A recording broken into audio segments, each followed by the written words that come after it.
Assalamualaikum warahmatullahi wabarakatuh.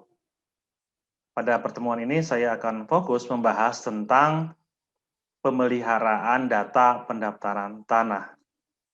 Mengapa perlu dipelihara datanya untuk kegiatan pendaftaran ini? Karena ketika bidang tanah sudah didaftarkan, sudah jelas subjeknya, sudah jelas objeknya, dan jenis hak atas tanahnya, maka karena ini adalah objek yang dapat diperjualbelikan, dapat dialihkan, dan dapat diperpanjang waktunya ketika itu yang berbatas waktu, kemudian juga bisa hapus, maka perlu dilakukan pendataan, perlu dipelihara datanya. Apakah saat ini masih tetap sesuai dengan pendaftaran tanah pertama kali, ataukah sudah beralih? Dan peralihannya ini banyak yang menjadi dasarnya. Jadi banyak yang menjadi dasar peralihan hak atas tanah ini. Sebagai contoh, adanya jual beli, kemudian adanya pewarisan, adanya hibah, adanya lelang, hasil lelang yang menyatakan bahwa tanah tersebut dibeli karena lelang, kemudian dapat juga terjadi karena putusan pengadilan. Hal ini terjadi karena ada gugatan, kemudian penggugat memenangkan, sehingga perlu beralih hak atas tanahnya. Kemudian dapat juga terjadi karena berakhirnya jangka waktu, karena ada beberapa jenis hak atas tanah yang memiliki jangka waktu. Jadi perlu didata apakah sudah habis waktunya ataukah dia akan diperpanjang. Kemudian adanya juga hapusnya hak atas tanah.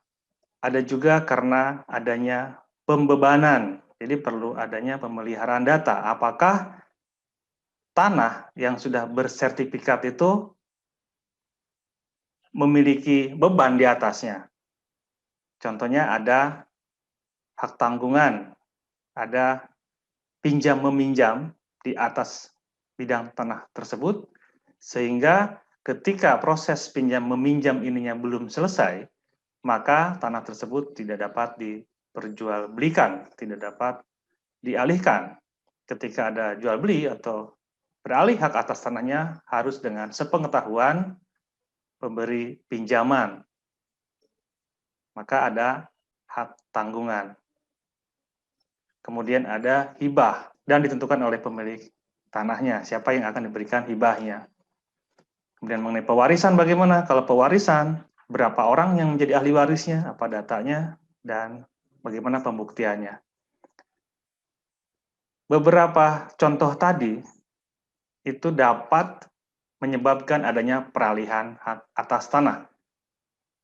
Dan itu perlu didata, perlu dipelihara datanya, sehingga tidak menimbulkan sengketa di kemudian hari yang dikarenakan tidak ada kejelasan datanya pada saat ini. Mengenai bagaimana peralihannya, untuk masing-masing kegiatan yang tadi saya sebutkan sebelumnya, contoh yang tadi disebutkan, itu diperlukan adanya akta. Akta untuk apa? Akta untuk membuktikan bahwa telah terjadi proses hukum, ada tindakan hukum di situ yang disepakati. Contohnya ada jual beli. Ketika ada jual beli, dibuatlah akta jual beli. Nah, akta jual belinya ini menjadi dasar bagi adanya peralihan hak atas tanah dari pemilik sebelumnya. Kemudian dengan adanya akta hibah, itu menjadi dasar bagi peralihan hak atas tanah kepada yang dihibahkan. Kemudian jika ada pewarisan juga sama. Kemudian dari dasar-dasar itu menjadi acuan bagi kantor pertanahan untuk menyatakan bahwa telah terjadi peralihan. Dan data tersebut dicatat pada sertifikat. Jadi sertifikat yang sudah terbit karena pendaftaran tanah pertama kali, kemudian di dalamnya nanti ada catatan proses peralihan kepemilikannya dengan dasarnya karena apa. Dan di situ tercantum apakah karena akta atau karena yang lainnya. Kemudian mengenai peralihan karena ketetapan pengadilan, itu juga harus ada dasarnya, yaitu keputusan dari pengadilan. Setelah ada keputusan dari pengadilan, maka surat keputusan dari pengadilan itu menjadi dasar bagi adanya peralihan kepada subjek yang memenangkan perkara di pengadilan. Contohnya ada gugatan dan yang menggugat dimenangkan, sehingga dengan dasar keputusan itu menjadi acuan bagi peralihan hak atas tanah. Ini pembebanan hak atas tanah itu dapat terjadi karena adanya transaksi pinjam-meminjam, kreditur dan debitur. Materi berikutnya adalah pemeliharaan data pendaftaran tanah yang dikarenakan adanya perubahan data fisik. Jadi pemeliharaan data pendaftaran tanah yang pertama adalah karena adanya perubahan data yuridis.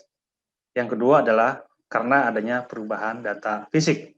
Apa saja yang menyebabkan pemeliharaan data pendaftaran tanah perlu dilakukan karena perubahan data fisik? Di antaranya adalah pemecahan, kemudian penggabungan, dan pemisahan. Apakah perbedaan antara pemecahan, penggabungan, dan pemisahan? Untuk pemecahan bidang tanah, itu dapat dilakukan karena ada satu objek bidang tanah akan dipecahkan menjadi beberapa bagian.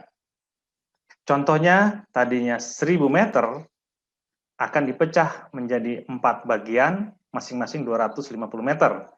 Maka nanti akan terbit sertifikat dengan subjek hak atas tanah yang sama, kemudian jenis hak atas tanahnya sama, tetapi jumlahnya berbeda. Maka sertifikat hak atas tanah awal ditutup, kemudian diterbitkan sertifikat pemecahannya. Jadi tadinya 1, kemudian terbit 4, yang satunya ditutup. Dan untuk yang 4 ini akan dilakukan pengukuran, batasnya ditetapkan. Kemudian nanti terbit lagi surat ukur dan sertifikatnya. Subjeknya sama. Ini untuk pemecahan. Kemudian bagaimana dengan penggabungan? Nah, untuk penggabungan itu adalah beberapa sertifikat hak atas tanah dengan subjek yang sama dan jenis hak atas tanahnya sama akan digabungkan. Syaratnya bidang tanahnya bersebelahan atau berdekatan. Jenis hak atas tanahnya sama. Contohnya ada 3 hak milik bersebelahan, pemiliknya sama. Maka bisa digabungkan. Kemudian subjeknya sama juga, digabungkan. Untuk hak milik bisa langsung digabungkan. Bagaimana dengan HGB? Karena untuk HGB ada masa berlakunya. Ketika ada bidang tanah yang bersebelahan, kemudian jenis hak atas tanahnya adalah HGB, dilihat terlebih dahulu jangka waktunya. Jika ada perbedaan jangka waktu, maka diambil jangka waktu yang terpendek habis masa berlakunya. Kemudian digabung menjadi 1. Mengenai pemisahan, bagaimana tentang pemisahan ini? Untuk pemisahan, ada 1 sertifikat, contoh sertifikat HGB, ada sertifikat HGB induk, kemudian dipisahkan beberapa bagian. Contoh ada 1 sertifikat HGB dengan luas 2000 meter, kemudian dijual 200 meter, maka sertifikat yang 2000 meter persegi itu akan berkurang jumlahnya menjadi 1800 dan dipisahkan yang 200 meter persegi menjadi 1 sertifikat. Sertifikat lama masih tetap berlaku, tetapi luasnya berkurang dan terbit sertifikat baru. Itu untuk pemisahan.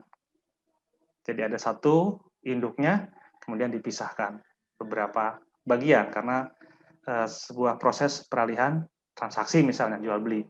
Untuk ketiga hal ini, yaitu pemecahan, penggabungan, dan pemisahan, akan dilakukan pengukuran. Jadi akan terbit surat ukur baru, kemudian sertifikatnya juga disesuaikan. Perbedaan antara pemecahan dengan pemisahan adalah pemecahan sertifikat lama tidak berlaku, terbit sertifikat yang baru. Untuk pemisahan, sertifikat hak atas tanah lama masih berlaku, tetapi berkurang luasnya. Itulah perbedaan antara pemecahan, penggabungan, dan pemisahan.